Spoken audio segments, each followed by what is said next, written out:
কোরবানি একা দেওয়া উত্তম নাকি শরীকে দেওয়া উত্তম? শরীকে কোরবানি করতে হলে কোন কোন বিষয় লক্ষ্য রাখতে হবে?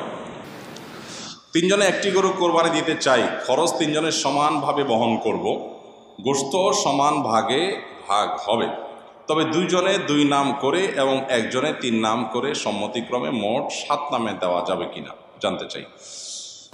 আচ্ছা, এরপরে প্রশ্ন হলো, আমার বাবার প্রত্যেক মাসে অনেক ঋণ দিতে হয়, তাই তিনি কোরবানি দিতে চান না। আমার মায়ের কাছে কিছু টাকা আছে, আমার মা কি কোরবানি দিতে পারবেন বা তার উপরে কি কোরবানি ওয়াজিব হবে? আপনার বাবার যেহেতু ঋণ আছে, তিনি অবশ্যই ঋণ পরিশোধ করবেন কোরবানি না দিয়ে। আর আপনার মায়ের যদি টাকা থাকে, তিনি কোরবানি দিবেন। বাবা এবং মা সবার অ্যাকাউন্ট আলাদা আলাদা ইসলামের শরীয়ত অনুযায়ী।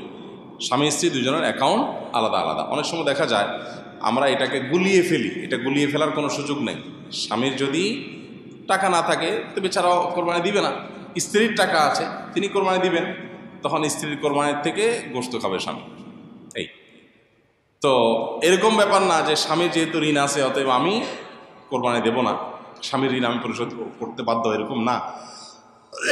স্ত্রী যদি স্বামীর ঋণ পরিশোধ করেন সেটা তার পক্ষ থেকে এহসান হবে, ভালো। তিনজনে একটি গরু কোরবানি দিতে চাই, খরচ তিনজনের সমানভাবে বহন করব, গোশত সমান ভাগে ভাগ হবে, তবে দুইজনে দুই নাম করে এবং একজনে তিন নাম করে সম্মতিক্রমে মোট 7 নামে দেওয়া যাবে কিনা জানতে চাই। দেখুন, কোরবানিতে ভগ্নাংশ কেউ নিতে পারবে না, পূর্ণ একটা অংশ নিতে হবে। এখানে কেউ ভগ্নাংশ নিচ্ছে না প্রশ্নের ক্ষেত্রে, কিন্তু একটা গরুতে সর্বোচ্চ 7 ভাগে দেওয়া যায়, 7 ভাগে দিতে বাধ্য না। এর মানে এই না যে 7 ভাগে দেওয়া যাবে, মানে যেভাবে স্টাইলে ধরছেন আমার তো মনে হচ্ছে রেকর্ড করছেন। রেকর্ড করলে স্ট্যান্ডে সেট করেন, করে সুন্দর করে করেন, নিয়মতান্ত্রিকভাবে করেন। হ্যাঁ, আচ্ছা, একজনে 3 নাম দিয়েছেন অথচ টাকা দিয়েছেন 3 ভাগের 1 ভাগ।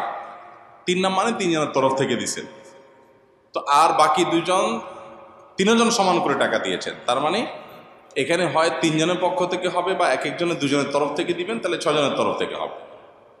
যেহেতু টাকা সমান দিচ্ছেন, টাকা দিচ্ছেন সমান, কিন্তু নাম একটা বেশি দিচ্ছেন, সেটা কিসের ভিত্তিতে? যদি সবাই বলেন ঠিক আছে আমরা টাকা বেশি দিলেও ওনাকে একজনের তরফ থেকে বেশি দেওয়ার সুযোগ আমরা দিলাম, আমাদের পক্ষ থেকে ছাড়, তাহলে সেক্ষেত্রে সেটা জায়েজ আছে। তাহলে ব্যাপারটা এরকম হবে যে একটা গরুর দাম ধরা যাক 90,000 টাকা, 3 জন 30,000 করে টাকা দিলেন, তাহলে 30,000-এ দুই নাম করে দিয়েছেন, অর্থাৎ 2 জনের তরফ থেকে, কেউ নিজের স্ত্রী, নিজের বাবার অন্য কারণ পক্ষ থেকে দিলেন, আরেকজন 3 জনের তরফ থেকে দিলেন। 3 নাম মানে 3 জনের তরফ থেকে। তো যে ব্যক্তি 3 জনের তরফ থেকে দিলেন তার তো 45,000 টাকা দেওয়ার কথা, কিন্তু দিয়েছেন 30,000 টাকা, তাহলে বাকি 15,000 টাকা যেটা তিনি দেন নাই, অবশিষ্ট 2 শরিক মিলে যদি বলেন ঠিক আছে আমরা দিয়ে দিয়েছি, ওইটাই ওখানে কাউন্ট করলাম, এটা তোমার জন্য গিফট, তোমার তরফ থেকে হলো, তাহলে জায়েজ হবে। আদারওয়াইজ এটা জায়েজ হবে না। অর্থাৎ টাকা সমান সমান দিলাম, কিন্তু আমি ভাগ বেশি নিলাম কম নিলাম, এটা করা যাবে। কোরবানি একা দেওয়া উত্তম নাকি শরীকে দেওয়া উত্তম?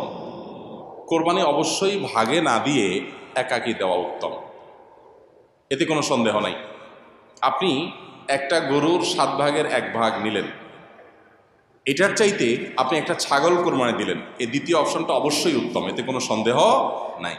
কারণ আপনি যখন শরীকে কোরবানি দিলেন তখন সেখানে অনেক শরীক, তাদের কার উপার্জন হালাল, কার উপার্জন হারাম, কার মিশ্র উপার্জন, কার নিয়ত গোশত খাওয়া, নানান রকমের ঝামেলা সেখানে থাকে। আর আপনি যখন একা একা দিলেন তখন সেই ঝামেলাটা আর থাকে না।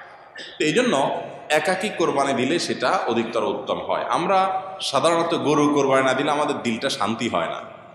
এই দিলটা শান্তি হয় না কি আল্লাহর জন্য, আল্লাহর রাস্তা বেশি টাকা খরচ করার নিয়তে?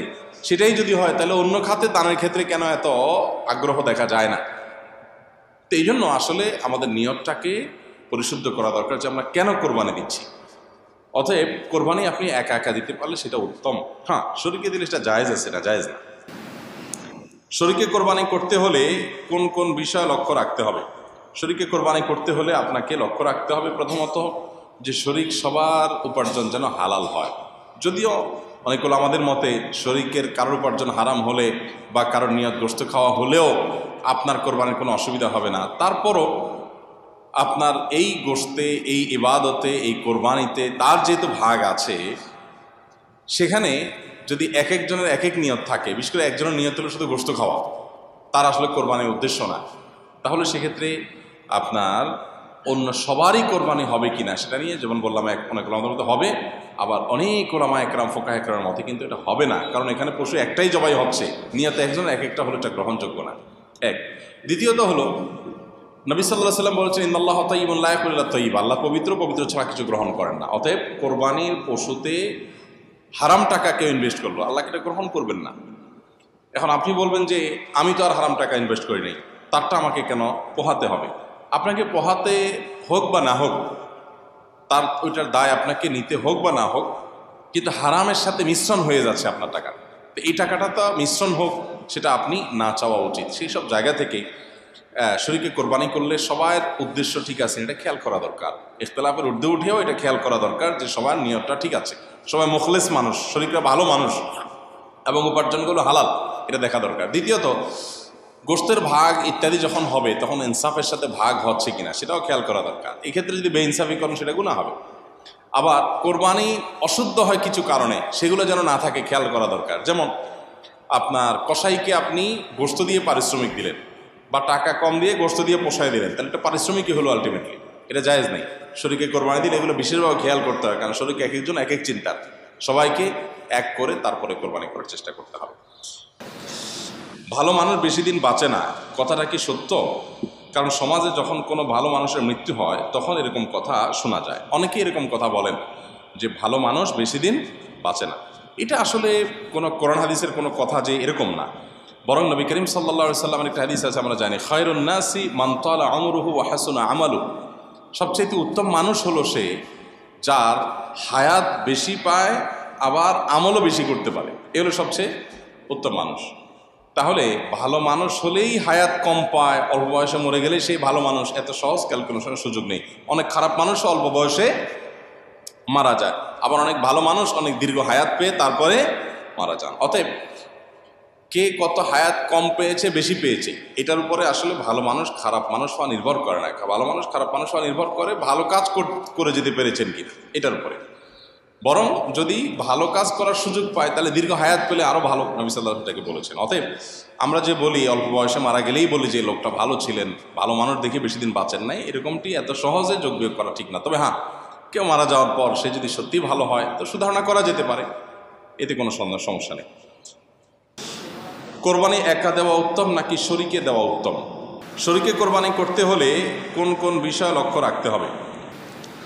তিনজনে একটি গরু কোরবানি দিতে চাই, খরচ তিনজনের সমানভাবে বহন করব, গোশত সমান ভাগে ভাগ হবে, তবে দুইজনে 2 নাম করে এবং একজনে 3 নাম করে সম্মতিক্রমে মোট 7 নামে দেওয়া যাবে কিনা জানতে চাই।